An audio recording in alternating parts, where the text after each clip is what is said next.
Allez, bonsoir à tous. On va vous laisser arriver Bonsoir. tranquillement. Hop.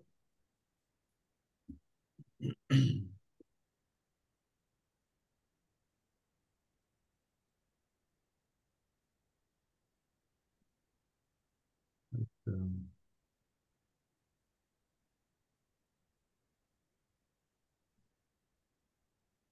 Alors, on va attendre quelques instants que l'ensemble des inscrits ou qu'une grande majorité puisse nous rejoindre. En attendant, je souhaite la bienvenue aux premiers arrivants à ce jeudi de la Fédé, votre rendez-vous, le rendez-vous des kinés animé par la FFMKR avec comme thème ce soir la prise en charge des patients obèses, de l'obésité et notamment le rôle des kinés qui, vous le verrez, est mine de rien assez important. Je vois quelques noms connus. Bonsoir Sandrine.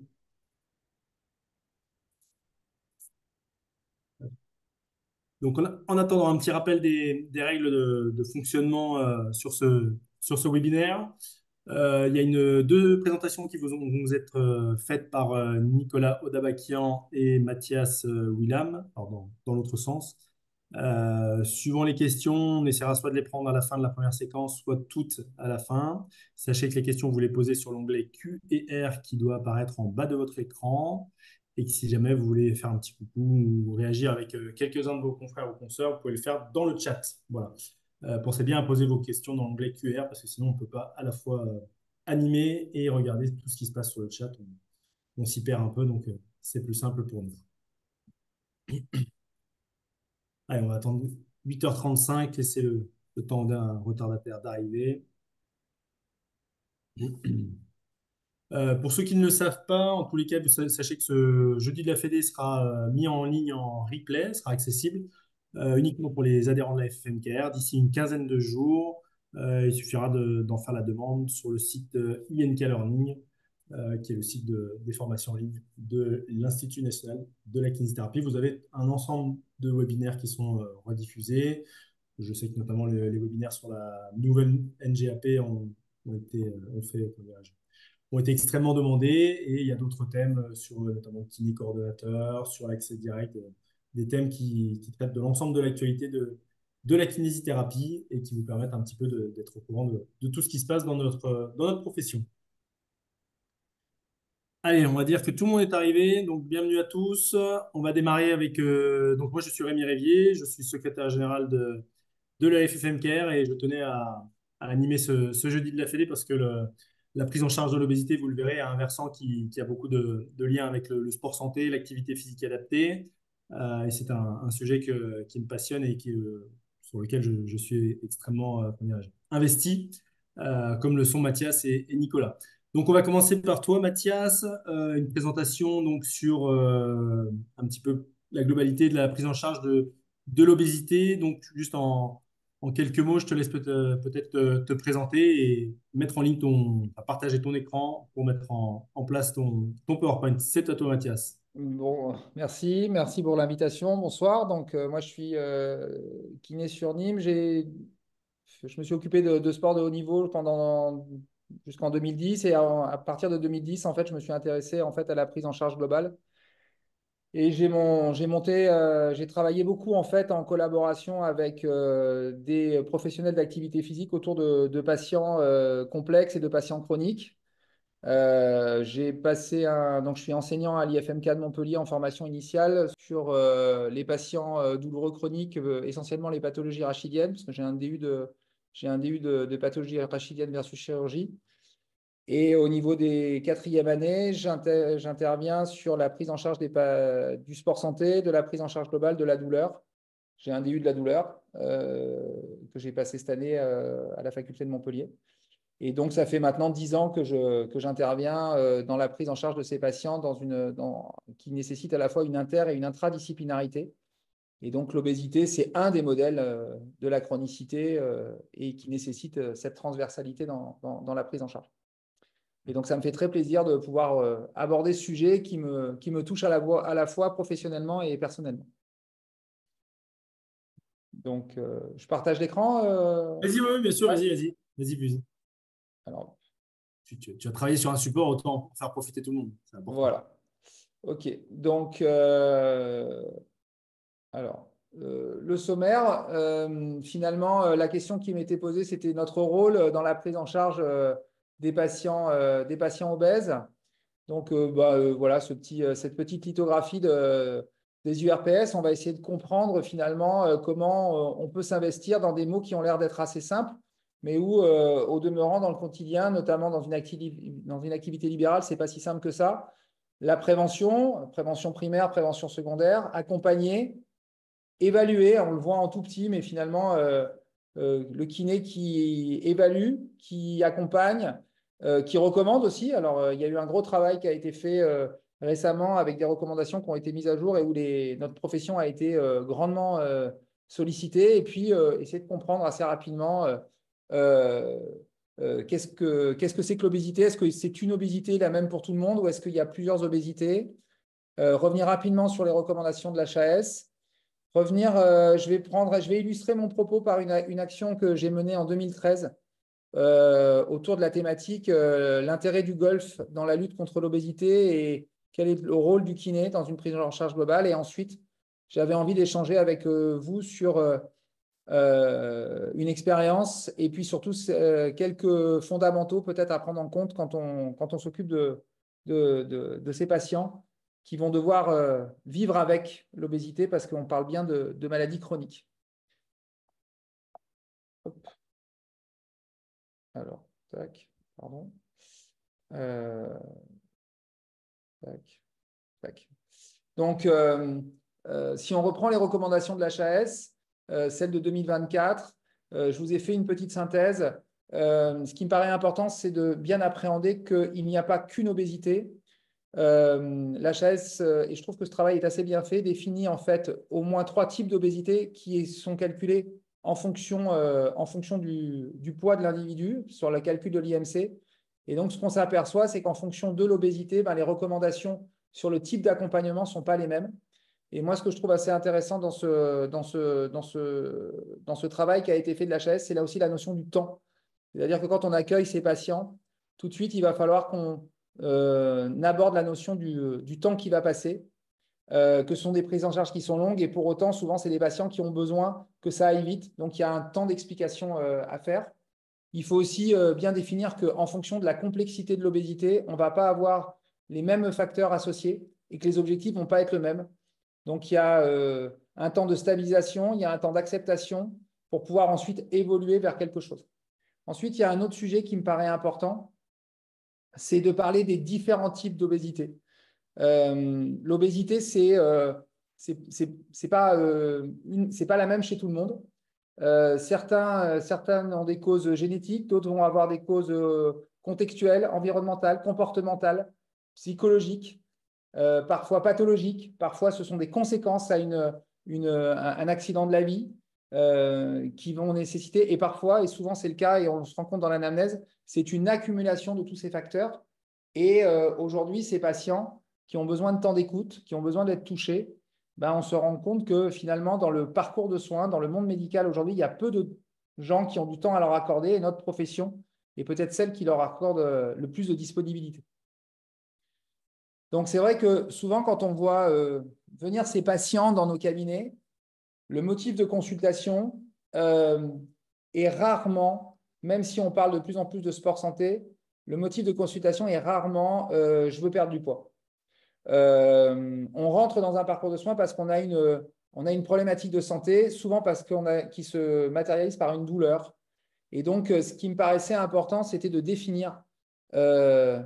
redéfinir en fait la douleur, qui est une expérience sensorielle, émotionnelle désagréable associée ou ressemblant à une lésion tissulaire réelle ou potentielle ou décrite en ces termes. Je pense que c'est important d'avoir à l'esprit en fait la définition de la douleur parce qu'elle va se répéter très souvent dans la prise en charge de l'obésité.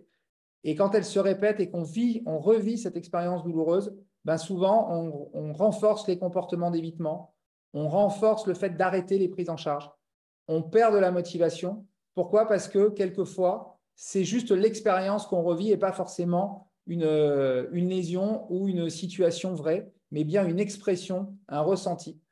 Et il faudra prendre du temps pour expliquer à ces patients que le ressenti qui va évoluer autour de la prise en charge va induire en fait des réponses réflexes, soit au niveau physique, mais au niveau également psychologique. Et il va falloir qu'on ait le temps de leur expliquer tout ça et donc pour ça, de bien l'appréhender. Il y a aussi quelque chose qui me paraissait important et que je voulais prendre le temps d'identifier avec vous, c'est la construction de la chronicité et des douleurs chroniques, en faisant un petit rappel sur le mode en fait, de fonctionnement d'une douleur chronique qui induit souvent à une modification de comportement qui va induire une modification de métabolisme. Parfois, dans le corps, elle persiste, en fait, cette douleur. Il y a une cicatrice qui se fait et elle se matérialise quasiment tout le temps par une affection musculo-squelettique. Et donc, ce qui est important aussi quand vous avez l'anamnèse, c'est de prendre le temps de faire parler les gens et d'avoir une transduction de ce qu'ils vont vous raconter, de ces expériences, et de vérifier si par hasard, elles ne se sont pas inscrites dans leur corps en laissant une tension musculaire, une rétraction musculaire et qui vont modifier les aptitudes. On va en parler par la suite. Souvent, quand je reçois ces patients qui ont on aborde cette notion de douleur, de souffrance, d'être malheureux aussi, parce que souvent, c'est des gens qui vous expriment ça. Et je prends maintenant le temps de leur expliquer aussi, finalement, qu'est-ce qu'ils veulent. Avoir moins mal, ok, mais pour faire quoi? Et ça aborde la notion de la bonne santé. Et c'est vrai que je prends le temps de discuter avec eux, d'adapter mon discours sur le fait que être en bonne santé, c'est recouvrer un état complet physique, mental, social, qui ne consiste pas seulement en l'absence de maladie ou d'infirmité. C'est un moment qui est assez singulier quand on aborde le sujet avec les patients qui souffrent de douleurs chroniques, notamment les patients qui souffrent d'obésité. Et en fonction des types d'obésité, c'est qu'il va y avoir cette notion de il va falloir vivre avec, il va falloir accompagner, il va falloir être là de manière présente. Et ça ouvre une autre peut-être manière de se positionner dans le parcours de soins et de travailler et d'aider les malades. La notion du temps qui passe. Je redéfinis avec eux évidemment la définition de l'obésité, que je vous définis rapidement, qui est une accumulation anormale et excessive de graisse qui nuit à la santé. Elle nuit à la santé articulaire, musculaire, métabolique, respiratoire, digestion, toutes les comorbidités qu'on peut trouver et sur lesquelles notre profession va devoir, à un moment donné, interagir sans inquiéter le patient et en essayant d'avoir une réflexivité pour qu'un exercice, une situation permette de mutualiser l'ensemble des objectifs. Et très souvent, et on en parlera après parce que c'est un des outils, c'est cette collaboration qu'on va devoir créer, instaurer, cette négociation qu'on va devoir faire avec le patient qui, lui, veut avoir moins mal et nous, on veut l'amener à une bonne santé. Et parfois, il y a ce temps où il faut expliquer les mécanismes qui vont induire en fait cette construction de la chronicité, mais aussi cette sortie. Et on voit sur ce petit schéma toute la complexité des mécanismes, les récepteurs qui vont être engrammés dans cette graisse qui va empêcher, faire perdre la sensation. Donc, quand vous perdez la graisse, notamment quand il y a des opérations, il y a la notion de retrouver le goût, retrouver la sensation, retrouver le mouvement. Et parfois, ça refait naître cette fameuse expérience sensorielle parce qu'on a l'impression qu'on a comme un revivre qui arrive et on peut s'écarter et arrêter des prises en charge pour des choses comme ça. Rappelez que la douleur est produite par la tête et qu'elle n'est pas dans la tête, mais qu'elle est construite par justement ce fruit de ces expériences. Je reviens sur les recommandations de l'HAS parce que j'ai refait une lecture pour préparer cette soirée et il y a la notion de l'après-traitement aigu, c'est-à-dire qu'ils abordent effectivement, comme vous l'avez vu, les différents types d'obésité, le temps qu'on va devoir passer autour de ces patients. Et ensuite, il y a la notion du suivi. Et ça, c'est relativement important parce que je trouve que ça renforce notamment une forme d'accès direct, ça renforce notre positionnement, ça vient renforcer aussi la prescription d'activité physique adaptée avec notre profession qui, je pense, a légitimité pour orienter, prescrire, accompagner, mais Nicolas en parlera après moi, les gens vers autre chose parce que le cabinet a un rôle important, mais il ne peut pas faire à lui tout seul.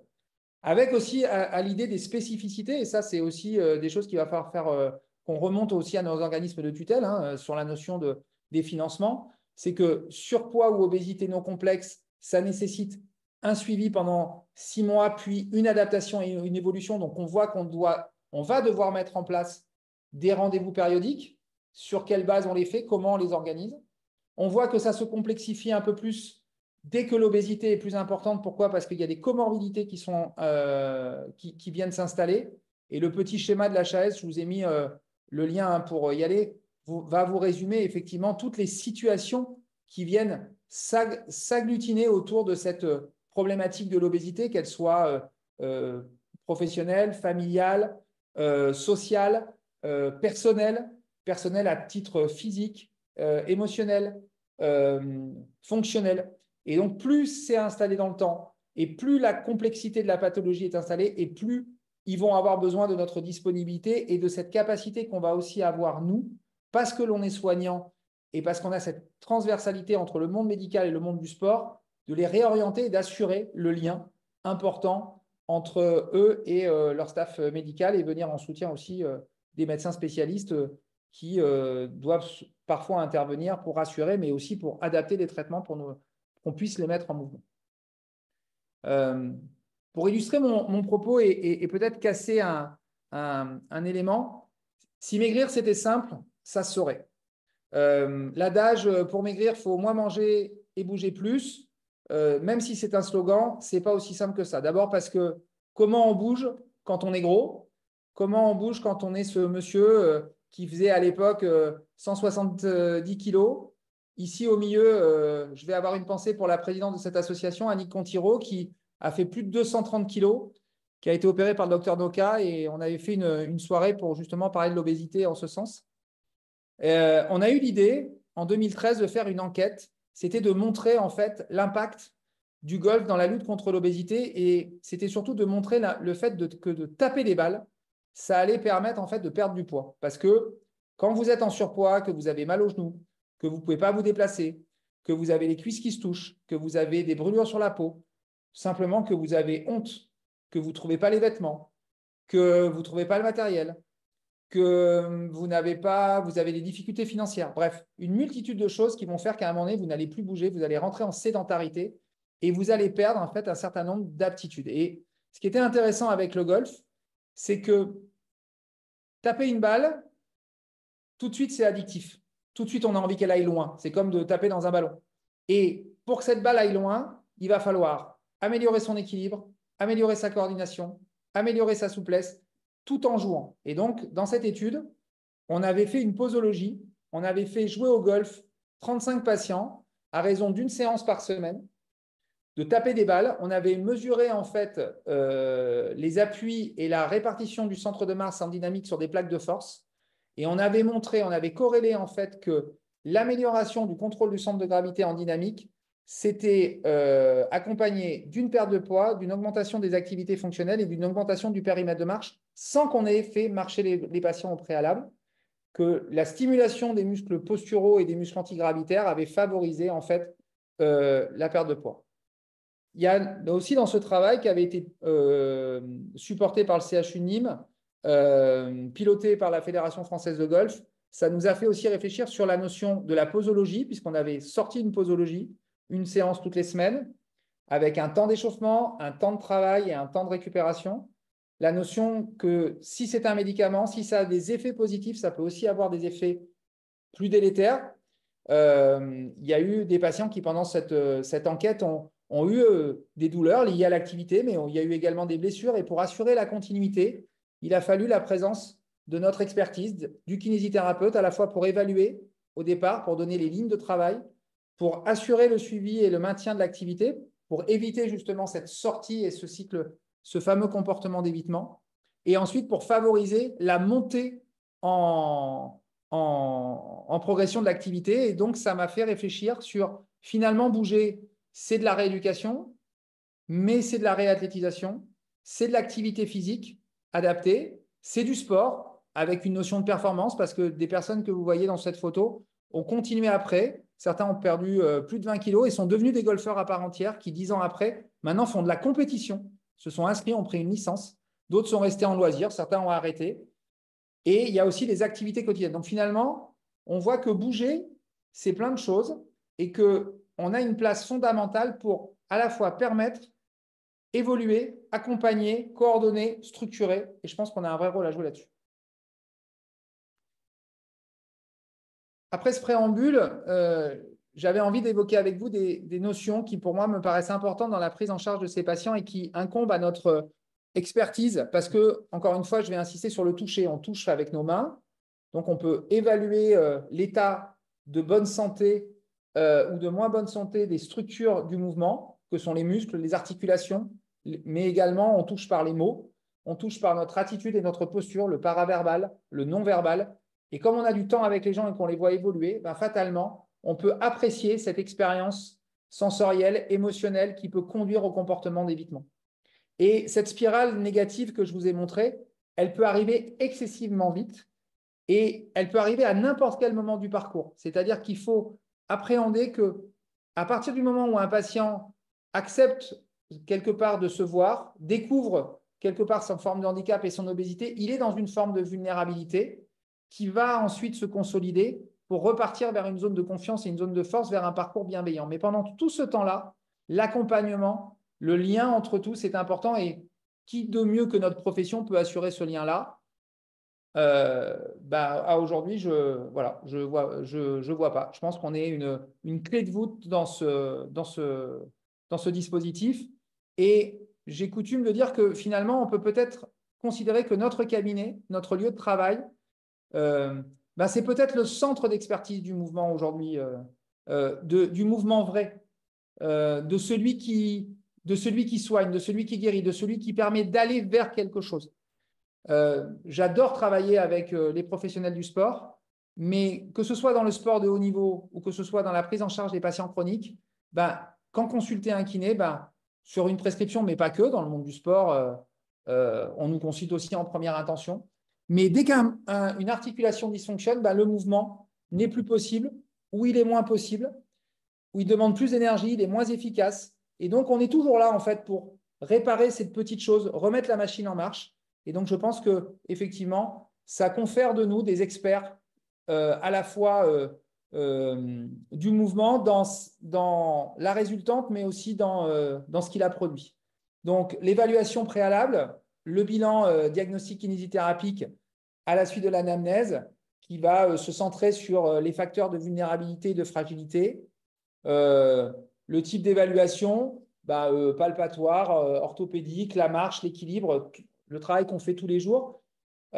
Pensez à toute la zone pelvienne, parce que dans la prise en charge de l'obésité, ils en parlent très peu, mais il y a des vraies affections au niveau périnéal et anal avec des gènes qui vont limiter la capacité à bouger ou l'envie d'aller bouger ou simplement juste le fait qu'on a honte et donc on n'y va pas parce qu'on va avoir des fuites, il va y avoir des odeurs, va y avoir. Donc c'est important de prendre en charge toute cette globalité du patient. Approche multidisciplinaire, on va les aider à communiquer. Difficile quand on ne se sent pas capable d'aller vers l'autre. Donc, envoyer quelqu'un qui ne se sent pas légitime vers d'autres professionnels, je pense que ça confère en fait notre expertise pour ça. Centre d'expertise, les modalités de mise en œuvre, ça doit être progressif, ça doit être varié. Il ne faut pas oublier d'alterner des travails en aérobie, du renforcement musculaire, mais aussi beaucoup d'exercices de coordination et d'assouplissement. Ne pas avoir peur d'avoir du travail très spécifique, même de faire du travail à haute intensité. En travail, ce qu'on appelle du travail alternatif, peut-être que Nicolas a prévu d'en parler après. Il faut avoir un discours rassurant, il faut prendre le temps de redonner le goût au mouvement, le fait de ressentir, mettre de la variation, de l'accompagnement, je vais le dire beaucoup, gestion de la douleur, pour aller vers à la fois une négociation entre le projet du patient et notre projet à nous. Une notion importante, c'est les aptitudes physiques. Souvent, quand vous dites à quelqu'un qu'en fait, il ne bouge pas assez, le patient va vous dire « Mais non, je bouge en fait, je fais plein de choses dans ma journée. » Oui, mais vous faites des choses qui ne développent pas forcément vos aptitudes physiques. Et être en bonne santé, pour perdre du poids, c'est d'avoir un équilibre entre ces différentes aptitudes physiques que je vous ai écrit là et que je vous ai définies. Rémi a prévu de mettre le support en ligne. Donc, il y en a 10. La force, l'endurance, la puissance, la souplesse, la vitesse, la coordination, l'équilibre, l'agilité, la réactivité et la résistance. C'est pédagogiquement beaucoup plus facile d'aborder en fait le patient sous cet angle. C'est beaucoup plus motivant. Et ensuite, il y a un indice de progression dans la prise en charge. Et vous verrez qu'en regardant chacune de ces aptitudes, elles se corrèlent à des réalités articulaires et musculaires que nous pouvons aussi ainsi travailler. Et pour terminer, difficile de parler de prise en charge continue sans parler de ce qu'est l'ETP. Alors, je vous ai fait un slide, j'ai essayé de résumer en fait les points importants et comment on peut parler d'éducation thérapeutique dans notre monde libéral. Bah, peut-être qu'on peut commencer en regardant un petit peu qui on est et qui ils sont. S'occuper d'un patient douloureux chronique, s'occuper d'un patient obèse, c'est aller à la rencontre de quelqu'un qui a une expertise sur lui-même, mais qui rencontre un autre expert, nous le soignant. Donc finalement, c'est la rencontre de deux experts qui sont là pour travailler ensemble pour un résultat commun. Donc il faut prendre le temps de regarder les choses, il faut se mettre d'accord pour aller dans la même direction. À ce moment-là, on va pouvoir se parler, donc mettre en place en fait une notion de formation, mais on forme le patient, mais le patient nous forme également. Et je pense que c'est ça qui est important, il ne faut pas en avoir peur. Comprendre les soins, comprendre ses soins pour qu'il comprenne mieux ce qu'on va lui faire. La notion de faire des actes en prenant soin. Aider la personne à aller vers l'autogestion, on a compris avec les notions de la douleur, les notions de peur, que ce n'est pas si simple que ça va demander de l'engagement. Et pour demander de l'engagement, il faut avoir de la confiance et de l'alliance thérapeutique. Recevoir le consentement mutuel pour pouvoir mieux travailler ensemble, mais aussi mieux se quitter. Ça, c'est aussi important de savoir que finalement, à un moment donné, il va y avoir une fin dans la prise en charge, ou comme on l'a vu au début, peut-être qu'on pourra parler de prise en charge séquentielle, avec un temps de travail, un temps où on ne va pas se voir, mais on va se donner un rendez-vous pour faire le point, puis de nouveau un temps de travail, et puis de nouveau, on va refaire le point. Et donc, il faut oser parler de ça. Et là, encore une fois, ce n'est pas si simple parce que comme on est des centres où les gens se sentent bien, parce qu'on s'occupe d'eux, parce qu'on leur donne de la force, parce qu'on leur redonne des capacités, ben, ils n'ont pas envie de partir. Et il faut savoir partir pour mieux revenir. Et on le comprend mieux si on respecte en fait peut-être une petite méthode, même si j'aime pas trop les méthodes, mais en tout cas un process, de prendre le temps de faire un diagnostic qui va nous conduire à un choix d'un bilan, qui va nous permettre de mettre en place des stratégies. Et ces stratégies, ben, avoir des outils nécessaires pour les réévaluer régulièrement afin d'accompagner un patient dans le temps. Voilà, j'espère que j'ai été dans le temps, Rémi. Je finirai cette présentation en vous faisant passer des convictions qui sont personnelles. Voilà, je pense que notre profession aujourd'hui met en off une grande expertise à la fois pour les patients et pour le monde médical, pour le monde de la santé, pardon. On peut évaluer. Je pense qu'on peut parler de prescription. On peut prescrire un certain nombre de choses. On peut accueillir la loi RIST. On peut coordonner les actions en intra-professionnel, mais en interprofessionnel avec tous les gens qui agissent et on agit fatalement. On agit en tant qu'effecteur, en tant que soignant. La prise en charge de ces patients est complexe. Il ne faut pas la sous-estimer. Elle peut parfois faire peur. Il faut aussi oser en parler. Il ne faut pas rester seul dans son coin. Il n'y a pas de honte à ça. Il faut toujours échanger pour mieux se comprendre, parfois face à des situations. Essayer d'innover parce qu'il faut toujours être en recherche d'amener quelque chose tout en prenant le temps. Il y a la notion de convaincre avec un patient qui va être en plein changement, avec le souci d'accompagner, d'enseigner et de peut-être arriver, ça c'est l'objectif ultime, à transmettre, lui permettre de lui transmettre suffisamment de confiance en lui et de force pour qu'il arrive à le faire seul. Et ça, c'est toute la magie et la beauté de notre métier. Voilà, je vous remercie beaucoup. J'espère avoir été dans le temps. Merci Mathias, c'était parfait, c'était vraiment très intéressant et très, très complet. Je pense qu'on a effectivement pu saisir finalement la richesse du rôle des kinésithérapeutes au travers de la prise en charge de l'obésité. C'est vrai qu'on a peut-être on a tous nos spécificités. Toi, je sais que tu travailles beaucoup avec ces patients et tu as une approche qui me paraissait intéressante de partager avec tout le monde sur le côté effectivement pas simplement kiné en tant qu'effecteur, mais également en tant que coordonnateur, que prescripteur. Et ça me permet de faire un peu la transition avec Nicolas et on parlait de prescription, notamment la prescription d'APA. Alors, on n'y est pas encore tout à fait. On a bon espoir que ça arrive prochainement. On ne sait pas trop comment dirais-je, de quoi sera fait notre avenir politique et comment ça va se passer, quels seront les nouveaux députés dans les semaines à venir, qui défendra la kinésithérapie. Mais on y travaille, en tout cas, à la FFMKR, c'est vraiment une de nos fortes revendications. Et donc, c'est à toi, Nicolas, que je vais laisser la parole pour nous parler un petit peu d'activité physique adaptée, qui finalement est l'un des outils qui va permettre la prise en charge de l'obésité. Merci Rémi, et puis merci à Mathias pour sa présentation qui était parfaitement complète et je suis totalement en phase avec ce que tu disais concernant le golf et toutes ces histoires d'aptitude physique dont tu as parlé. Là, on parle la même langue. Donc, je suis tout à fait d'accord avec ça. Rapidement, donc, je m'appelle Nicolas Odabakian, je suis kiné. Et à côté de ça, j'ai aussi un master en activité physique adaptée. Donc, c'était la filière STAPS universitaire. Par de cette formation-là et cette casquette de kiné, j'ai été cofondateur d'un dispositif sport santé dans mon département, dont je suis fier, qui est la Moselle. Peut-être que certaines personnes connaissent, d'autres non. Je vous invite à la découvrir. Et donc, dans ce département-là, on a développé un dispositif sport santé à destination des personnes souffrant d'affections longue durée, mais aussi souffrant de surcharge pondérale. Donc, qui pouvaient bénéficier donc de séances d'APA. Je rentrerai un peu plus dans les détails après.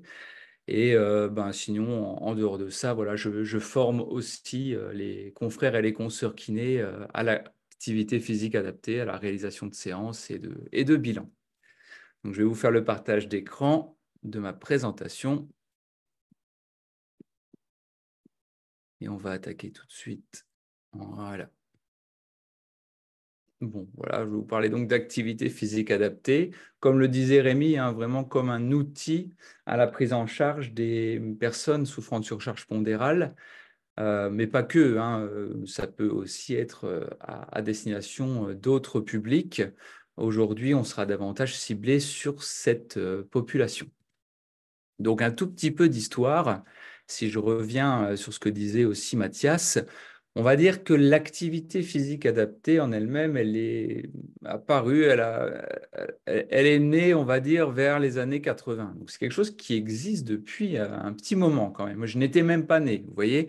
Donc, ça remonte déjà un peu. Et durant toutes ces décennies, l'activité physique adaptée, elle n'a pas forcément pris un grand essor, elle n'a pas eu une vraie mise sous les projecteurs. Il a fallu attendre, on va dire, 2016 avec la loi, l'article 144, justement, qui permettait aux médecins de devenir prescripteurs d'activité physique pour les personnes souffrant d'affections longue durée. Voilà, c'était le premier public concerné dans cette situation-là. Donc, ça date de 2016, donc ça a déjà presque 10 ans. Et en plus de ça, ce qui a été en adjonction à cet article-là, c'est que les populations professionnelles qui étaient en mesure de prendre en charge ces patients souffrant d'affections longue durée, c'était une certaine famille de professionnels de santé.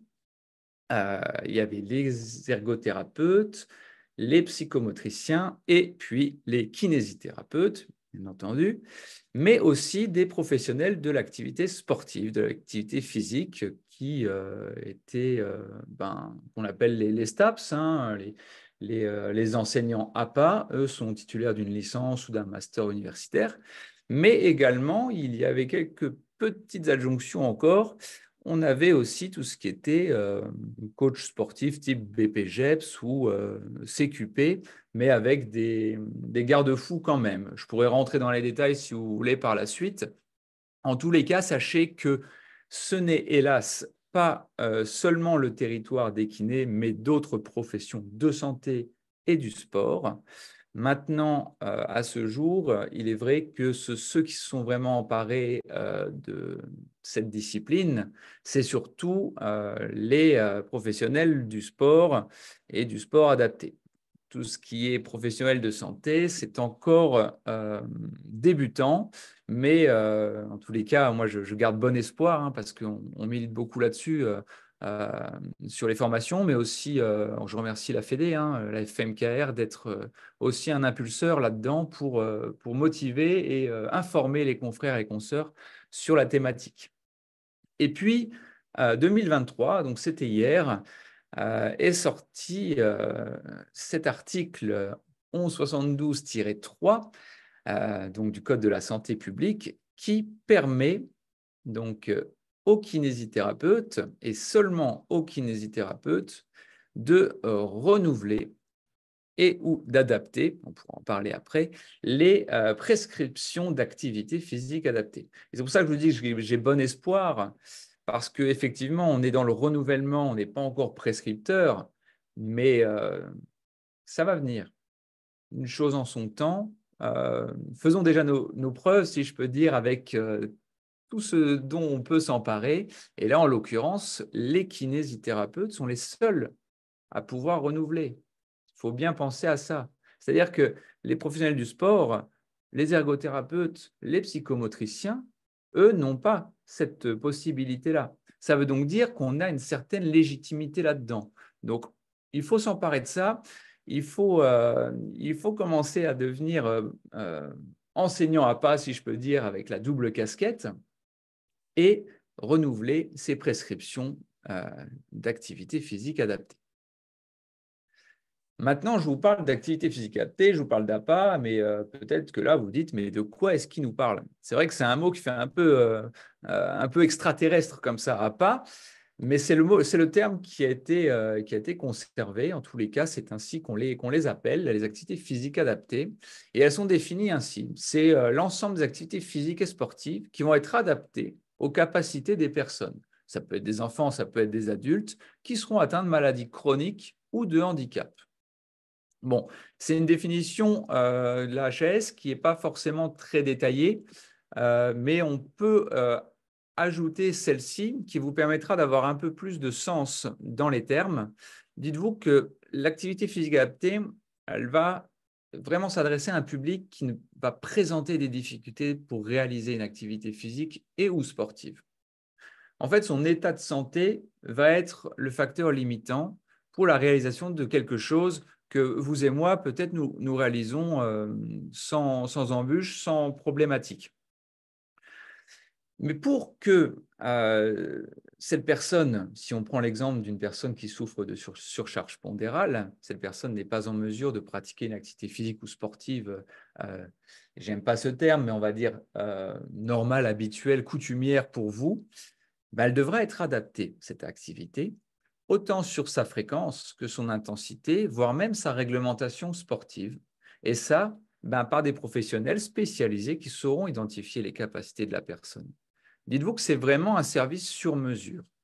Je voudrais rentrer davantage dans les détails et j'aime bien utiliser cette image des curseurs.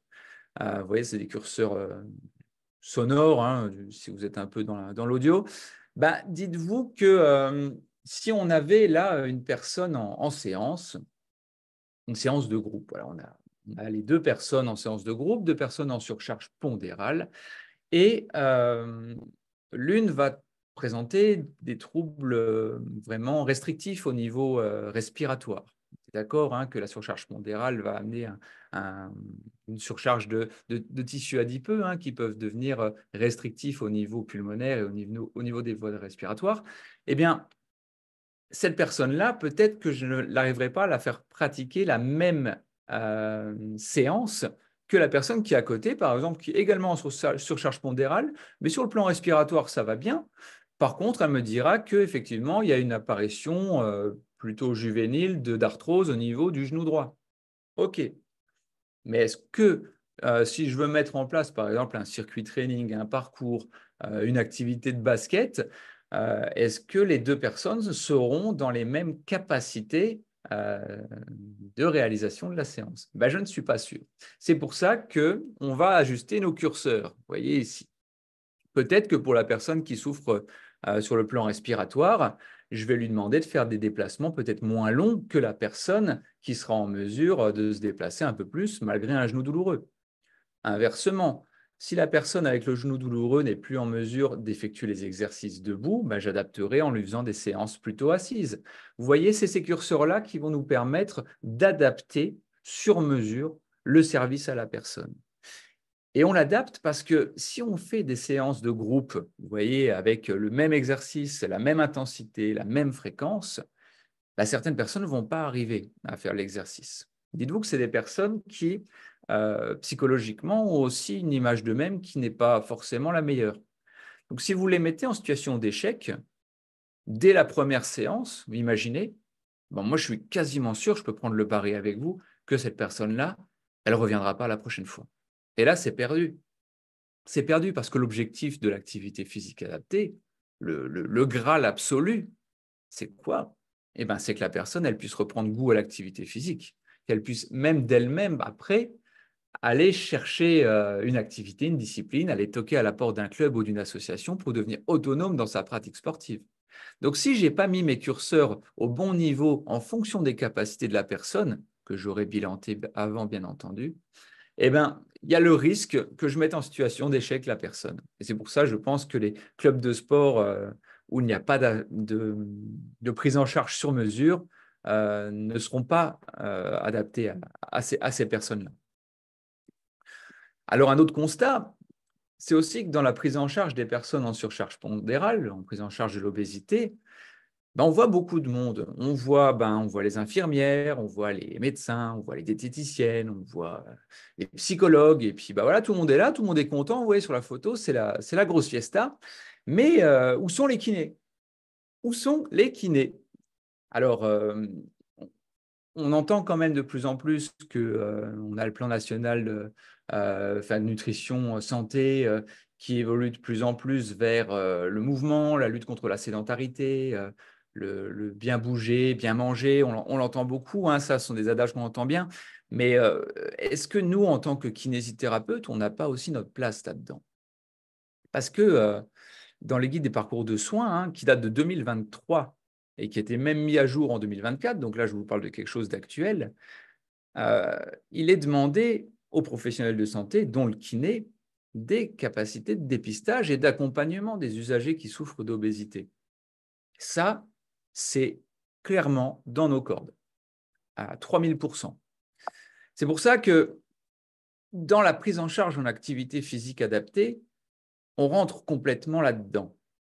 De par notre expertise de professionnels de santé, capable de mettre en évidence des déficiences, mais aussi des capacités, et aussi la connaissance des publics. Parce qu'une personne en surcharge pondérale, comme le disait juste avant Mathias, c'est une personne qui va également avoir des symptômes qui se surajoutent. OK? Donc, tous ces symptômes-là, il faut les maîtriser, il faut les comprendre. Et c'est comme ça que les séances d'activité physique adaptée se font de manière sécurisée. Ça passera donc par un bilan médico-sportif. On l'appelle comme ça et on tient à l'appeler comme ça parce qu'il y a l'aspect médical, il y a l'aspect sportif, et les deux ensemble nous permettent de rendre quelque chose de très intéressant dans le sens où on va pouvoir mettre en évidence tout ce qui est aptitude physique du bénéficiaire. Donc là, je ne vais pas revenir, hein, Mathias en a parlé juste avant, hein, sur la force, sur l'endurance, sur l'équilibre, la souplesse, toutes ces choses-là qui ont été abordées juste avant, je ne m'attarde pas, mais aussi s'intéresser à la motivation du bénéficiaire, savoir quel est son projet individuel. Et ça recoupe aussi un peu avec tout ce qui est éducation thérapeutique du patient, donc tout ce qui est entretien motivationnel. On part toujours de ses attentes. Regardez un simple exemple. Vous faites votre entretien avec votre premier patient là, pour des activités physiques adaptées et vous lui demandez ce qu'il aime comme sport, comme activité, et lui, il vous dit vraiment son truc à lui, c'est la pétanque. Ouais, par exemple, c'est la pétanque. Moi, la pétanque, c'est vraiment l'activité sportive que j'aime le plus. J'en fais jamais, mais j'adore ça. OK, vous prenez note de ça. Et lundi suivant, vous recevez le patient en séance d'activité physique adaptée. Hein. Lui, il se dit, il a bien entendu tout ce que je lui ai dit pendant mon bilan. Et là, vous lui dites, aujourd'hui, on va faire activité tir à l'arc. Et puis demain, ce sera tir à l'arc. Et puis après-demain, ce sera tir à l'arc. Le patient, qu'est-ce qu'il va se dire? Il va se dire, mais il ne m'a pas écouté, il ne m'a pas entendu. Je lui ai parlé de pétanque pendant tout l'entretien et il me fait faire du tir à l'arc. Et peut-être même qu'il avait dit qu'il détestait le tir à l'arc. Donc là, en termes d'adhésion du patient, bah, c'est mal barré. C'est pour ça qu'il est intéressant dans le questionnaire de motivation que vous passerez avec votre bénéficiaire, c'est de connaître aussi ses appétences dans les activités, dans les sports. Voilà, peut-être qu'il n'en aura pas, mais peut-être qu'il en aura. C'est toujours intéressant de le savoir. Et puis connaître sa situation à l'instant T, son niveau de sédentarité par exemple. Ça passera par des questionnaires spécifiques, hein. Je pourrais vous donner ensuite, durant les questions, des informations à ce propos, mais qui nous permettent de savoir à l'instant T son niveau de sédentarité. Et ça nous permettra à distance, moyen, long terme, de faire des bilans pour remettre en évidence ce niveau de sédentarité, pour voir si on a réussi à le raboter petit à petit. Je mets également l'intérêt de la communication interprofessionnelle qui est indispensable, à savoir maintenant que déjà nos prescripteurs restent les médecins en tout ce qui touche l'activité physique adaptée. Nous devons de communiquer avec eux pour valoriser toujours plus nos compétences, parce qu'un jour, ce sera peut-être nous, les prescripteurs. Et la partie séance d'APA plus spécifique maintenant, ce sera à vous de voir si vous choisissez des séances individuelles ou des séances collectives. À mon sens, c'est beaucoup plus intéressant de mettre en place des séances collectives avec des personnes qui sont désadaptées socialement, en rupture complète peut-être avec le monde du sport, de l'activité physique, du club, de l'associatif. C'est là que vous allez leur redonner une impulsion sociale. C'est hyper important. Et c'est vraiment peut-être ça qui diffère du vraiment très sur-mesure qu'on peut retrouver dans certaines salles de sport individuelles. Là, utilisez le groupe. Créer cette émulation, cette énergie du groupe. C'est ainsi que vous pourrez avoir de meilleurs résultats avec vos patients.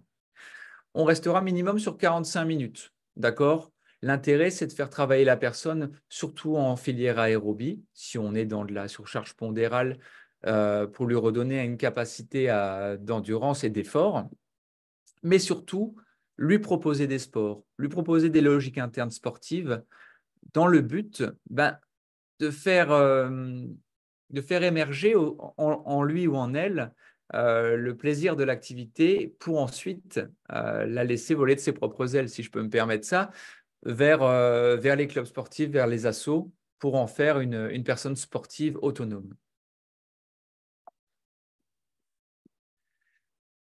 Mais si on reste concentré sur la problématique de la surcharge pondérale, il n'existe aucune nomenclature spécifique à ça, hein. Et là, je parle sous contrôle de Rémi, hein, bien entendu. Mais à ce sens-là, c'est vrai, vous allez me dire, oui, il n'y a pas une nomenclature, une lettre qui prend en charge la personne en situation d'obésité. Je suis d'accord. C'est pour ça que l'activité physique adaptée, et là, accrochez-vous, ça va être violent. Ce n'est pas conventionné. Ce n'est pas conventionné. C'est quelque chose en dehors. OK? C'est des financements qui vont venir d'autres dispositifs, d'autres institutions sur facture, en fait. Imaginez qu'à la région, par exemple, je vous parle de chez moi, hein, dans le Grand Est, il y a un dispositif régional qui prend en charge des séances d'activité physique adaptée. C'est-à-dire qu'un bénéficiaire a le droit à tant de séances par an, financées à 100% et sur facture du prestataire, donc en l'occurrence les kinésithérapeutes. Il existe également des dispositifs départementaux. Donc renseignez-vous partout d'où vous êtes, là en France et dans les Outre-mer, s'il existe des dispositifs départementaux ou régionaux sport santé. Il en existe quasiment partout maintenant en France. Le maillage s'est fait de plus en plus, à voir maintenant les conditions. Si ça n'existe pas ou si ça n'est pas suffisant, sachez que vos CPTS ont des projets en lien avec le sport santé, en lien avec la lutte contre la sédentarité. Peut-être ont-ils des budgets alloués à ça. Renseignez-vous aussi, interrogez vos URPS, interrogez les collectivités territoriales. Il y a là je prends une casquette plus financière, mais il y a un marché dans l'activité physique adaptée, il faut s'en emparer. Pas de NGAP, je le répète, désolé, je sais, vous n'endormirez pas de la nuit. Rapidement, sur un dispositif sport santé, vous allez avoir on va dire un déroulement de la sorte. Vous allez avoir le médecin prescripteur. Ça, c'est encore le cas aujourd'hui. Il va prescrire une séance d'activité physique adaptée plus un bilan pour son patient. Le patient va, lui, contacter le dispositif en question. Bon, des fois, c'est vous qui allez lui donner le numéro. Ensuite, le dispositif va orienter vers un professionnel dédié pour la réalisation d'un bilan. Et en fonction de ce bilan des aptitudes physiques, il va orienter ou poursuivre des séances d'APA. Et là, ce sera en fonction du dispositif avec le patient. Donc, ça peut être des séances en groupe, des séances individuelles. Encore, je vous le dis, restons davantage sur la thématique de groupe. C'est beaucoup plus boostant. Des bilans intermédiaires et finaux permettront de réajuster, de refaire le scan du bénéficiaire pour ensuite l'orienter vers une asso sportive, ce qui est vraiment la finalité. L'objectif final, c'est ça. Mais si ce n'est pas le cas, si la personne veut rester, pourquoi pas la garder en séance d'APA au sein de votre cabinet, de votre sanctuaire, comme le disait Mathias. Ça, j'aimais bien aussi. Votre cabinet est un lieu d'expertise et aussi un sanctuaire de prise en charge de ces populations. Donc, rapidement, parce que ça reste le nerf de la guerre, il existe des financements spécifiques à l'activité physique adaptée. Je vous ai parlé des dispositifs sport santé, je vous ai parlé des institutions, je ne vous ai pas parlé des mutuelles. Sachez que, à l'instar des ostéopathes, maintenant les mutuelles prennent en charge aussi à une hauteur, avec un plafond, bien entendu, les séances d'activité physique adaptée. Donc, c'est exactement du même acabit qu'en ostéo pour l'APA. Sinon, des financements privés ou bien même de la poche du bénéficiaire s'il veut pratiquer avec un professionnel du sport santé, mais également un professionnel de santé, libre à lui de financer sa propre prise en charge par le biais de ces financements à lui, quitte à ensuite être remboursé par sa mutuelle. Voilà.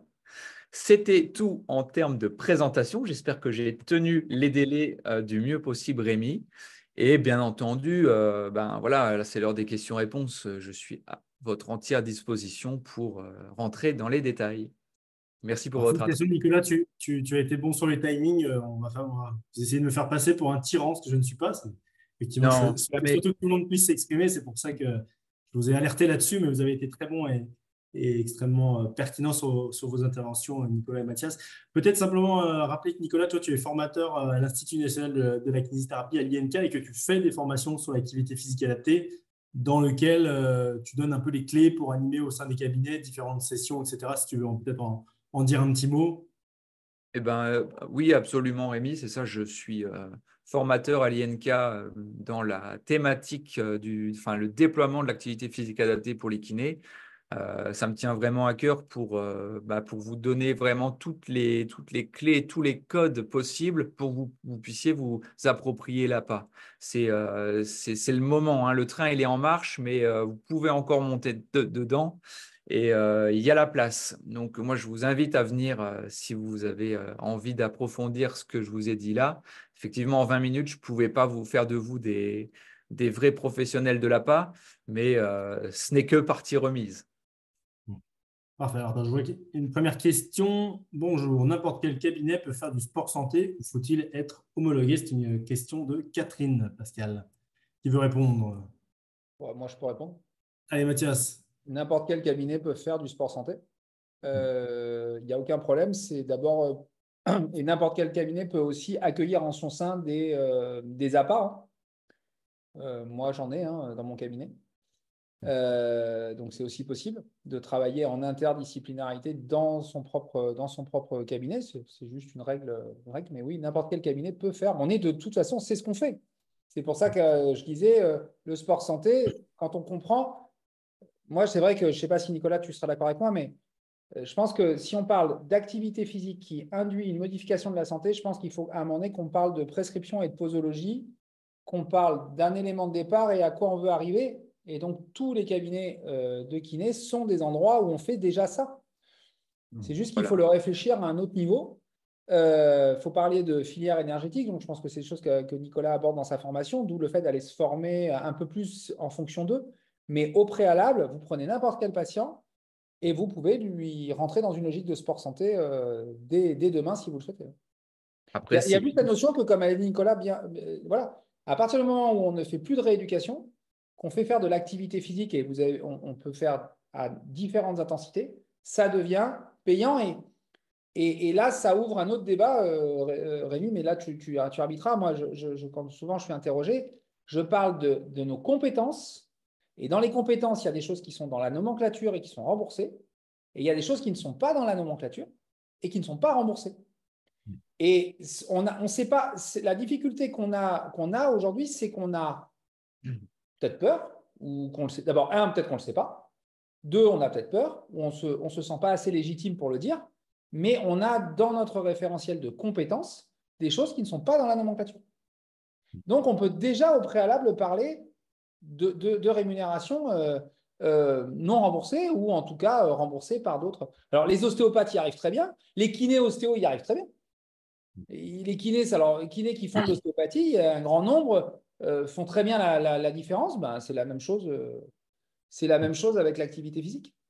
Il y a effectivement un versant politique et un peu une volonté des tutelles de maîtriser les dépenses. Et c'est très certainement pour ça qu'on ne va pas sur un financement, notamment par l'assurance maladie. Mais comme l'a dit Nicolas, il y a bien d'autres financements qui existent.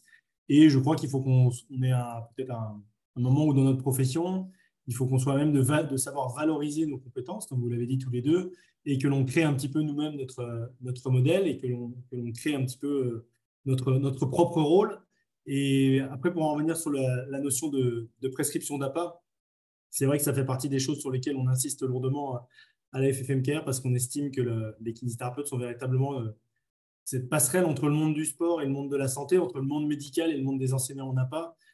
Et les derniers échanges qu'on a pu avoir avec les enseignants en APA sont plutôt positifs sur ce point-là. Là où il y a quelques années encore, il y avait un peu des points d'achoppement, des points de friction.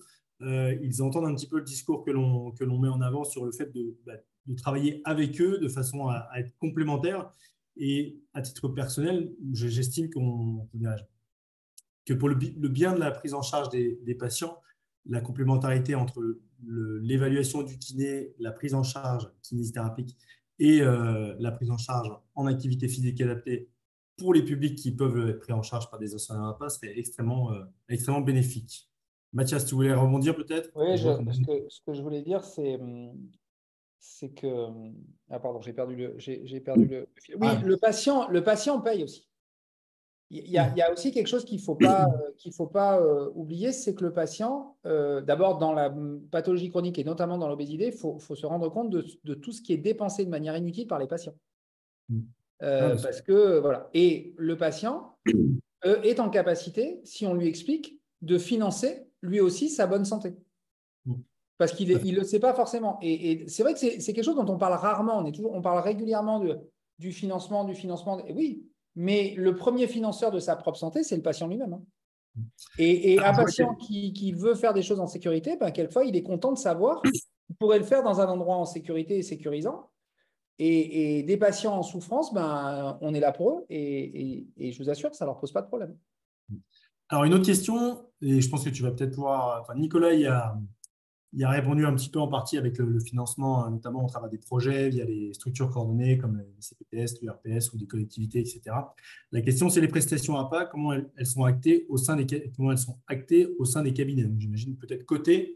Peut-être Mathias nous dire un mot sur l'organisation que tu as au sein de ton cabinet, qui est une organisation qui t'est spécifique, qui est spéciale, mais qui fonctionne bien et qui peut-être pourra inspirer d'autres confrères et d'autres consoeurs qui éventuellement pourraient prendre contact avec toi après s'ils le souhaitent. Je crois on leur mettra peut-être ton adresse mail dans le chat. Juste avant que tu répondes, je vois qu'il y a quelqu'un qui avait levé la main. Alors pour les questions, c'est plus facile de le faire via l'onglet Q&R. Vous avez un petit onglet sur le téléphone ou sur l'ordinateur. Q&R, vous écrivez notre réponse et comme ça, on y répond rapidement. Voilà, Mathias, à toi. Comment ça se passe au sein de ton cabinet? Quand on avait travaillé en 2016 sur le bilan kiné APA, à l'époque, on avait aussi, et ça c'est sur le site du Conseil de l'Ordre, on avait aussi travaillé sur un modèle, en fait, sur des modèles économiques pour les cabinets. Donc ça, il faut aller sur l'onglet bilan KINEAPA, puisque ça avait donné l'occasion à ce qu'on se réunisse, que tout le monde soit réuni sur cette commission de travail. Et donc, on avait mis en fait des contrats pour les APA. On avait mis donc des modèles à la fois de gens qui viennent en activité extérieure et qui louent en fait un espace et qui travaillent à l'intérieur du cabinet, où on peut salarier. Donc, en fait, là, après, c'est vraiment du cas par cas. Donc, ça, je pense aussi que Nicolas reviendra, peut-être qu'il en parle aussi dans sa formation. C'est quand tu fais évoluer ensuite un cabinet sur une structure, et ben, en fait, vers une structure avec d'autres activités, ben, il faut regarder le modèle économique de chaque structure, voir aussi comment le titulaire du cabinet a envie de se positionner vis-à-vis d'un nouveau métier qu'il va faire, hein, c'est des ressources humaines, hein, parce que là, on parle de ressources humaines. Donc, on avait mis en préalable ça sur le site du Conseil de l'Ordre. Donc, il y a la possibilité de salarier, il y a la possibilité de louer une partie du cabinet, hein. Voilà. Donc, voilà, ça, c'est les deux grands axes là. Et ensuite, en fonction du modèle de structure, si c'est des LCM, si c'est une CELAR, si c'est une NCP, ce n'est pas non plus la même manière. C'est qui facture et comment on rétrocède. Et là, ça devient une spécificité. Simplement, l'idée, c'est déjà de faire passer dans le cabinet que c'est différent. Le sport, l'activité physique pour la santé, c'est une chose. Et c'est dans notre nomenclature, parce qu'on peut le faire, nous, on a la possibilité, en demandant la carte d'éducateur sportif, ça fait partie aussi nos compétences, de devenir acteur de ça. Moi, je prône plutôt au fait qu'on soit sur du délégué prescrit, je dirais, vers le monde des professionnels du sport, parce que c'est un peu ce que je dis dans ma présentation, on a beaucoup de choses à faire. Et là, à ce moment-là, bah, le patient paye. Et après, Rémi, je ne sais pas que je veux parler de ma structure, comment elle est, mais elle reste spécifique. Et je préfère renvoyer sur des choses sur lesquelles on a travaillé à. Mais moi, j'ai une partie de mes APA qui sont salariés et une partie de mes APA qui louent le. Ouais. Je pense que ce que tu dis est très juste. En fait, il y a vraiment deux positionnements sur lesquels on peut aller. C'est soit être effecteur, et nous, on l'a évalué à la FMCare au travers de différents sondages. Il y a à peu près 5 à 10 des kinés qui font ou qui souhaiteraient faire des séances d'activité physique, des séances de sport santé. On avait été un peu large dans leur cabinet ou organiser en tout cas ce type de prise en charge. Et on estime que du coup, les 90% restants pourraient être des gens qui orientent. Et quoi de mieux qu'une prescription Ouais. pour orienter. Je vais vous donner la comparaison qu'on donne et qui fait un peu mouche en ce moment auprès des politiques, c'est que si un médecin disait à un patient, bon, vous allez à la pharmacie, puis vous allez prendre tel médicament, tel médicament, tel médicament, et qu'en fait, on ne donne pas la prescription. S'il y avait juste un message verbal et un discours qui était donné, ça n'a absolument pas le même impact que si on a un engagement avec un papier, avec quelque chose qui est un petit peu, dirais-je, pas théâtralisé, mais un peu sacralisé, le côté prescrire. Cet argument fait quand même mouche auprès des gens qui on le présente et on estime, enfin on espère qu'on aura prochainement la possibilité non plus de juste renouveler une prescription d'activité physique, mais véritablement d'être primo-prescripteur, ce qui nous permettra vraiment d'être au centre de cette prise en charge et d'être un vrai acteur de santé publique tel qu'on l'imagine et tel qu'on le conçoit pour les kinés. Nicolas, tu voulais rajouter un petit mot sur ce qui a été dit? Est-ce que tu avais des choses à préciser par rapport peut-être au fonctionnement que tu as au sein de ton cabinet ou des choses comme ça? Nous, notre système est un peu différent. Comme tu disais, c'est au cas par cas en fonction de quelle source de financement, auprès de quelle source de financement tu t'approvisionnes. S'il y a des financements, on va dire, des dispositifs sport santé régionaux ou départementaux, et si la question était comment c'est acté ou est-ce que c'est dans la nomenclature, effectivement, ce ne sera pas dans ton logiciel de télétransmission, hein, ce sera des factures que tu enverras directement au dispositif, hein, comme si tu faisais une facture pour tel ou tel service hors service de kiné, hein, si tu fais une formation, si tu fais un massage bien-être, tu donnes le devis et puis tu fais ta facture, là c'est à peu près la même chose. Sinon, effectivement, si ça ne rentre pas dans un dispositif, c'est plutôt une ligne hors nomenclature qui sera faite, et ça sur des logiciels type Vega ou Kiné 4000, ça existe, hein, mais ce sera juste à faire, à démontrer sur tes lignes comptables comme étant un autre acte effectué hors nomenclature, en fait. Si c'était la question. Ouais, l'idée, c'était après, effectivement, de parler un peu de vos situations, vous qui êtes des gens assez engagés dans comment ça s'appelle, Après, dans Rémi, pour l'activité physique rebondir adaptée. sur ce Ouais. que tu disais sur la prescription, puisque moi, c'est un peu ce que je fais. Moi, les gens viennent au cabinet, ils rentrent au cabinet via une ordonnance. Donc déjà, le premier pas, c'est que finalement, ils viennent à une ordonnance. Donc, moi, ça fait maintenant 12 ans que je fais ça.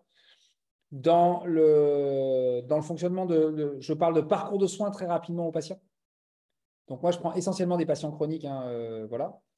Donc on parle de parcours de soins. Dans le parcours de soins, il y a un parcours qui est à la fois intra-kiné, hein, puisque on a des spécificités au sein des kinés avec de la rééducation pelvienne, avec de la réathlétisation. Donc, et on a cette ouverture vers l'activité physique adaptée qu'on propose au sein du cabinet, mais également à l'extérieur avec de la maison sport santé, dont je sais que la FFM Care a fait un partenariat.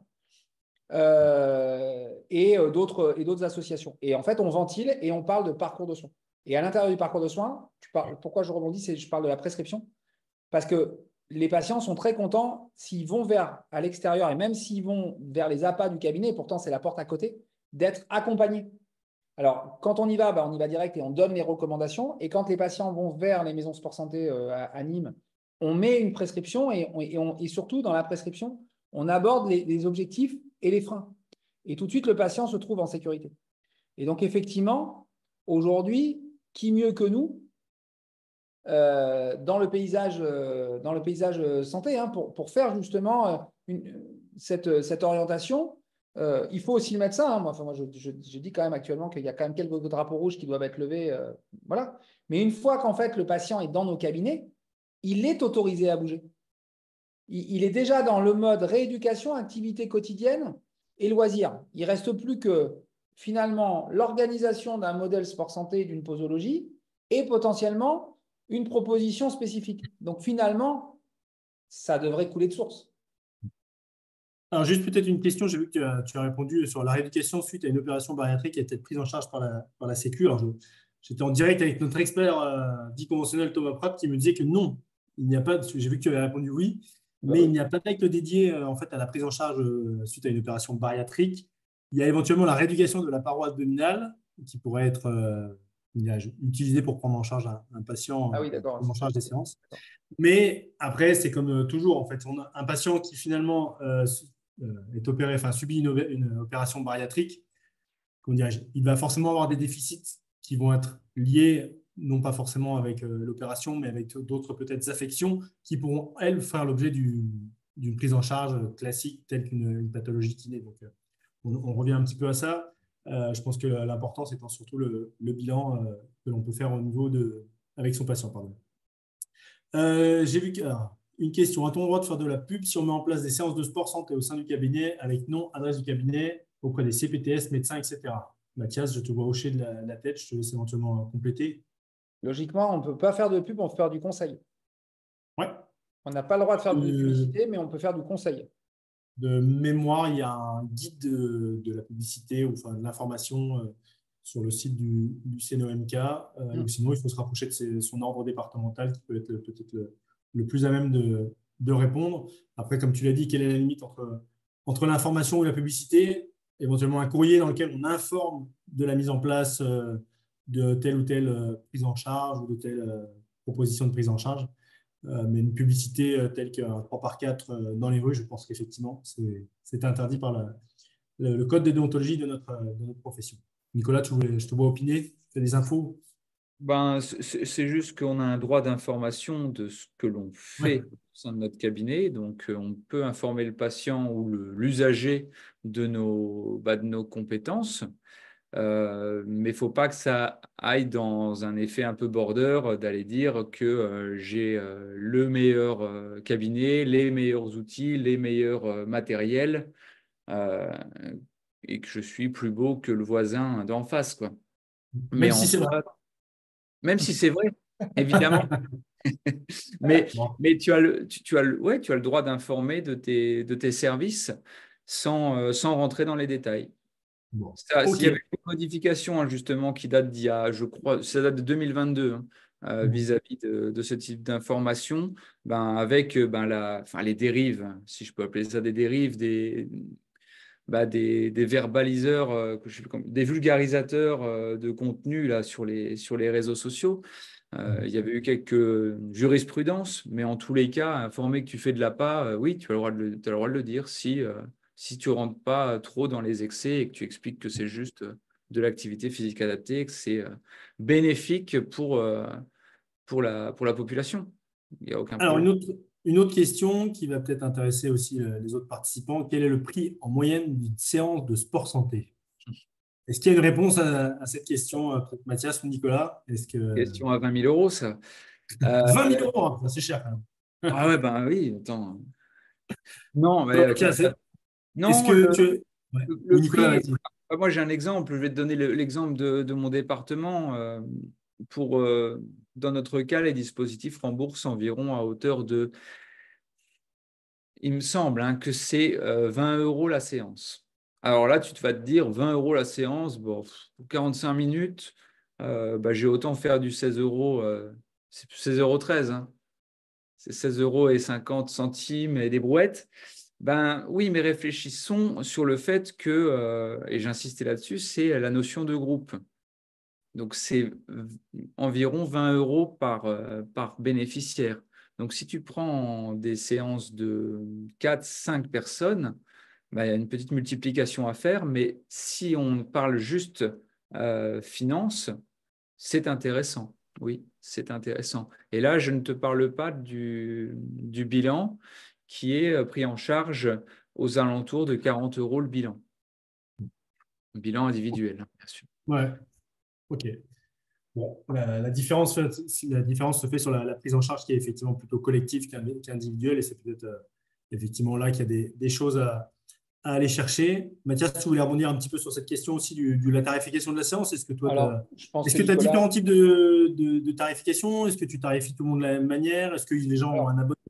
alors moi, les gens n'ont pas d'abonnement parce qu'encore une fois, on n'est pas une salle de sport, on est un centre de soins.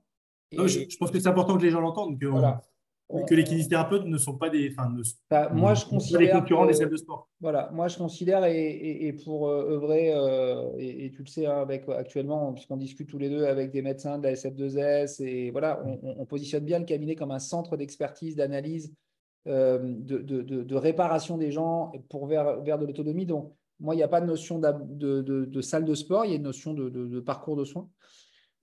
Après, je pense que Nicolas l'a bien dit, il y a aussi les réalités de chaque zone dans laquelle on est. Nous, aujourd'hui, à Nîmes, en moyenne, une séance de sport collective, comme l'a dit Nicolas, on est entre 18 et 25 € en fonction des différentes structures sportives qui pratiquent, en fait, qui parlent de sport santé. Donc, je vois que finalement, on est voilà, on est dans ces prix-là, hein, entre 18 et 20 euros. Bon, moi, nous au cabinet, elles sont à 16 en moyenne. Avec nous, on a une répartition, on a trois tarifs puisqu'on va de la séance individuelle à la séance collective. Parce qu'on a des Ok. patients qui sont en grande fragilité et qu'on prend en séance et qui souhaitent être pris en séance individuelle. À la différence de Nicolas, parce que si j'ai bien compris, Nicolas, il a un accès beaucoup avec du financement et des organismes. Les organismes, hein, Nicolas, si je ne me suis pas trompé. Moi, je suis à l'inverse, je suis sur un financement de la personne elle-même. Donc, voilà. Et alors après, ce dont je pense que c'est important de dire, c'est que toutes les caisses primaires d'assurance maladie ont un fonds d'aide qui s'appelle le fonds FIDAS, PFIDA2S, qui est un fonds d'aide aux dépenses de santé exceptionnelles pour une famille. Hein. Il y en a. Alors, c'est souvent les lunettes, c'est souvent l'orthodontie, c'est souvent, enfin voilà, des fonds. Mais de plus en plus de CPM acceptent des forfaits de sport santé si elles sont motivées par un professionnel de santé. D'accord. Écoute, Et ça, merci pour ça. c'est hyper intéressant. Peut-être un mot sur les financements. Il y a eu quelques semaines se sont déroulées les assises de la kinésithérapie. Je crois que Nicolas y était aussi, au Puy du Fou, aux EPS. on avait reçu Eric Chenu, le président de la Mutualité française, donc le représentant de l'ensemble des mutuelles.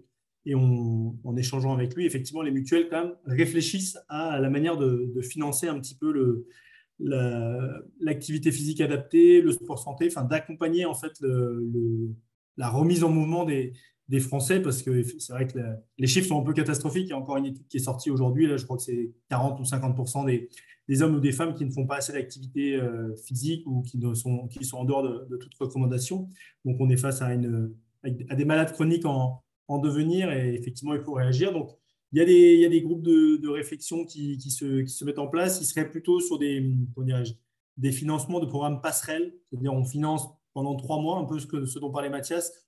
On a une période de travail de X semaines, puis le patient est autonome, puis on refait un bilan, on adapte un petit peu ce qui est fait, ce qu'il faut faire, et on revoit ça un petit peu plus tard. Donc on est sur ce type de programme, sachant que pour l'instant, effectivement, alors, rien n'a été. Il y a quelques mutuelles qui financent comme ça un petit peu de manière ponctuelle des programmes, des prises en charge, mais on espère peut-être que cela arrivera dans les années à venir. Il y a quelques barrières financières à lever, quelques barrières en termes de charges sociales, etc., des choses pour que les mutuelles puissent avancer. Je J'ai vois un- Pardon, j'avais vas-y, un- Nicolas. Juste pour compléter, j'avais un document là-dessus sur des mutuelles, c'est une liste exhaustive de mutuelles qui prenaient en charge l'activité physique adaptée. Si vous voulez, je vous le partage en 2 secondes, juste je vous le fais dérouler, juste pour voir que ça existe. Ça te va, Rémi? Bien sûr, oui, vas-y, oui, bien sûr. Alors attends, je reprends À la D'ailleurs, main. ce que je te propose, alors si tu es d'accord, c'est peut-être de le mettre à disposition dans le replay de ce webinaire, de Ouais, mettre ce document, carrément. si tu es d'accord, sauf si ça Donc, ne nous coûte pas trop cher en droit d'auteur, quoi, par contre.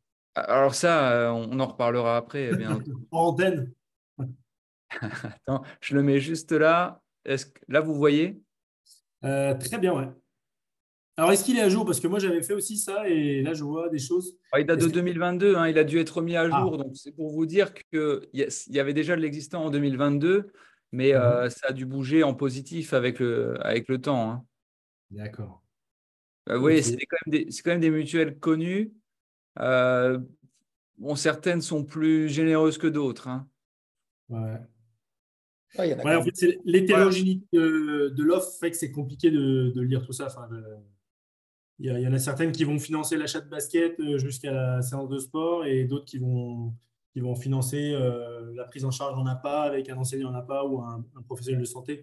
C'est vrai on n'a pas toujours On n'a pas la- toutes les infos, c'est sûr. Mais en tous les cas, ça existe, quoi. Ils ont percuté qu'il y avait de la demande. Donc, sachez qu'il y en a. Ouais. Voilà. Ce qui Je est ne veux pas difficile dire de bêtises, mais souvent. je crois que nous avons une offre mutuelle avec la FFMKR, une offre préférentielle pour les adhérents qui ont une offre avec un tarif extrêmement attractif. Et il y a la prise en charge d'activité physique qui est comprise dans les contrats qui sont proposés. Maintenant qu'on en parle, je sais que ça existe, c'est la CNM. Alors, je ne sais plus exactement la signification de l'acronyme, mais effectivement, c'est des choses qu'on voit de plus en plus. Il y a une dernière question, c'est peut-on trouver des modèles de bilan? Alors là, je vais prendre ma casquette Fédé. Et à la Fédé, on vous a proposé le bilan sport et santé qui a été présenté lors des assises de la kinésithérapie dernièrement. C'est un bilan qui va vous permettre d'accompagner un petit peu, alors soit vos patients, soit des usagers, de façon à les rassurer et à les accompagner vers la reprise d'activité. C'est un bilan de conditions physiques qui est disponible notamment chez BDCAP. Tout est numérisé, etc. Tout est intégré sur votre ordinateur. Alors, effectivement, il faut avoir des backups. C'est réservé à ce public-là. Mais je vous invite à l'utiliser et à en prendre possession. Voilà ce que vous pouvez trouver comme bilan. Mathias, éventuellement, peut-être un mot sur le bilan ou Nicolas, vas-y, peut-être. Moi, Bah, j'avais Nico. juste une chose à rajouter sur le bilan. Je ne l'ai pas étudié en long, en large, en travers, hein, celui de la Fédé, hein. Rémi, peut-être que Mhm. ça y est, hein. Mais pour tout ce qui est questionnaire dont je vous parlais, motivationnel, questionnaire de sédentarité, questionnaire d'essoufflement, d'effort, je vous invite à vous connecter sur le site de l'ONAPS, ONAPS, qui est on va dire, c'est le guide recommandation maintenant des maisons sport santé. Elles sont vraiment basées sur les recommandations de l'ONAPS. Et là, sur leur site, vous aurez énormément d'informations et de tests et de bilans et d'études qui pourront aussi agrémenter le bilan de la FFMKR. Ok. Mathias, tu voulais rebondir un petit peu, peut-être le bilan Nous, Rémi, on est en plein dedans. Donc, Exactement. on est sur mon bilan sport santé. Là, j'ai échangé avec Gouv la semaine dernière. Et donc, voilà, on est en plein dedans. Ce qui est sûr, c'est que j'ai un super échange avec notamment le contact de Gouv. Et on était tombé d'accord sur le fait que il faut qu'on aide la profession à avoir une solution d'évaluation assez simple, large, globale. Qu'il y a plusieurs types de bilans qui peuvent correspondre en fait en fonction des patients et que là, pour le coup, je reviens sur ce qu'a dit Nicolas, on est au début d'une nouvelle ère. Et je pense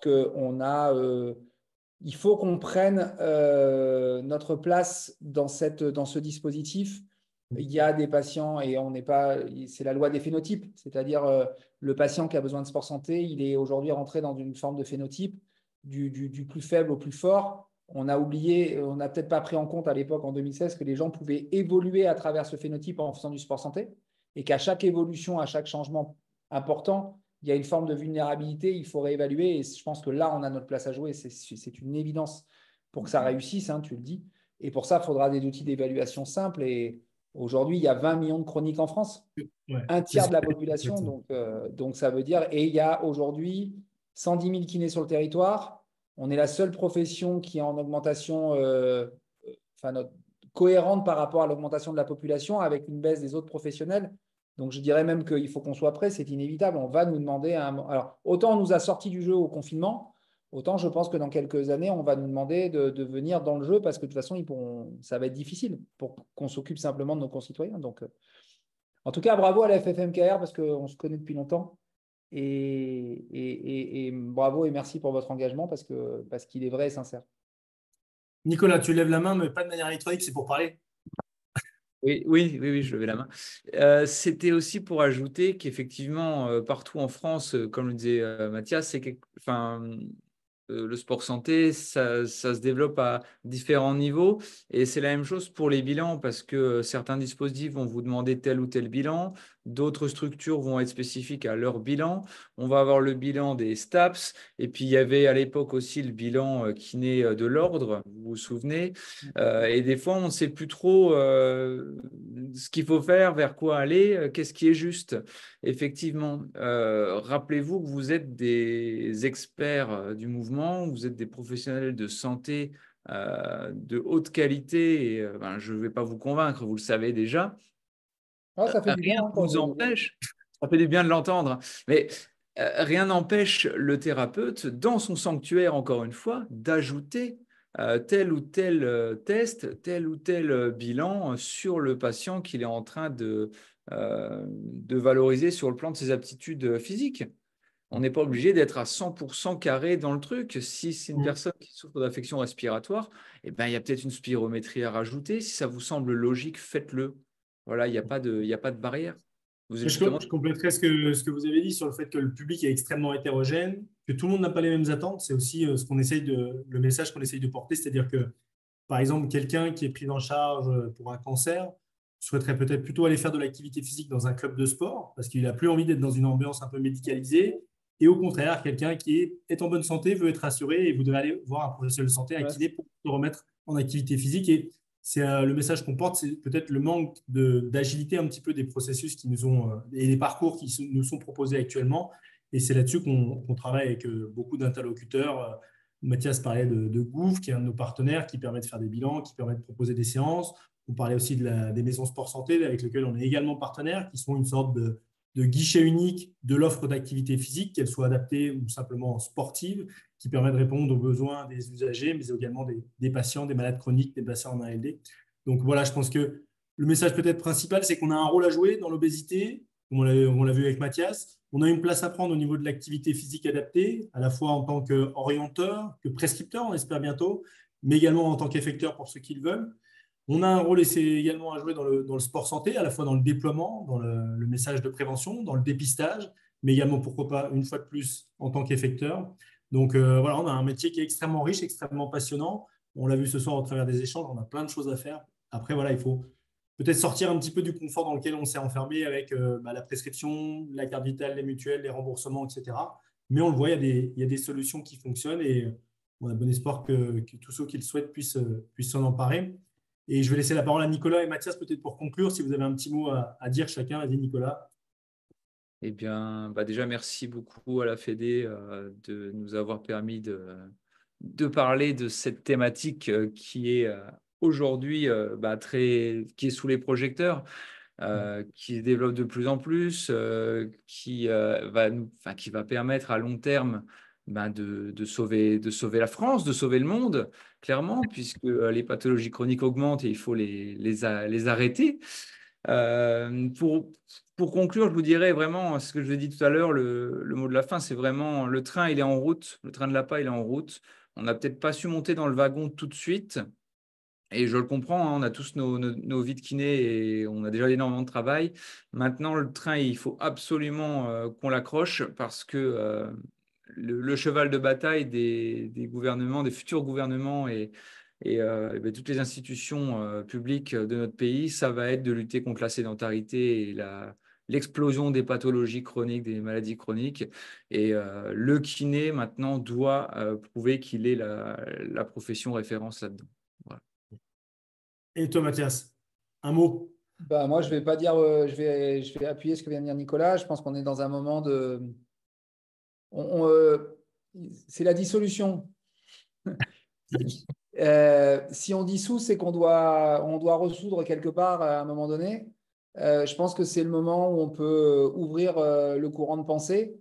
Je crois qu'il faut innover. Et je crois que notre profession, et je crois que vous le faites très bien, en tout cas au niveau de la FFMKR, et pas que, mais je crois qu'il faut que notre profession aujourd'hui, elle ose innover, elle ose apporter quelque chose. Il y a une jeune génération qui arrive. Moi, je suis en formation initiale. En tout cas, ils sont motivés, ils ont des envies. Ils font des mémoires qu'on ne faisait pas à l'époque. Ils font des mémoires, on essaye de leur apprendre à rechercher, à faire de la démarche clinique. Ils vont arriver dans une période excessivement difficile. Et donc, je pense qu'ils vont avoir besoin de densité, de gens un peu plus expérimentés pour les accompagner et pour leur donner la force d'innover, en fait. Voilà, je pense que c'est peut-être ça. Et effectivement, comme le disait Nicolas, il va falloir que les gens se bougent. Il va falloir aller voter, vraiment, pour avoir des vraies convictions, parce que ça va être ça le premier enjeu. Pour aller voter, il faut marcher. Donc, ça veut dire qu'il faut bouger. Et ça veut dire que, voilà, ça veut dire que vous êtes… moi, en tout cas, merci beaucoup. Merci pour ce partage depuis toutes ces années. Merci pour l'accueil, parce que je suis un jeune adhérent. Et voilà, je suis très heureux d'avoir pu participer à ça. Donc, merci beaucoup. Merci à tous, en tout cas, c'était vraiment passionnant. Juste pour info, vous retrouvez toutes les formations de l'INK sur INK Formation, je crois que c'est .com. Vous tapez dans un moteur de recherche et vous devrez retrouver les formations de Nicolas qui sont en présentiel, qui sont un petit peu partout en France. Tu as encore quelques dates qui arrivent sur la fin d'année, Nicolas, si je ne dis pas de bêtises. Et pour ceux qui seraient coincés, on a également un format en distanciel, en e-learning, comme on dit en anglicisme. Moi, je vais faire un petit peu de pub pour Christian Chatry à la formation Oui, et du pour le CEVAC. Et pour le CEVAC également. Et je suis sûr qu'après ce webinaire parce que moi, j'interviens avec Christian et Jérôme voilà, sur les formations du CEVAC de sport et de sport santé. Donc voilà, je fais un petit peu de pub, Nicolas, pour Christian. tu as raison et il n'y a pas de souci. Et je pense que même on arrivera certainement à trouver de quoi faire une formation ensemble sous la bannière, sous l'égide de l'INK prochainement. Donc je vous souhaite à tous en tout cas avec plaisir, une bonne soirée. C'est les vacances pour ces jeudis de la Fédé. On se retrouve en septembre. La rentrée sera très simplement animée. On va parler retraite, accès direct. Enfin, ça sera un thème d'actualité. Donc soyez au rendez-vous. À très bientôt. Bonne soirée à tous. Merci beaucoup. Au revoir. Merci, au revoir.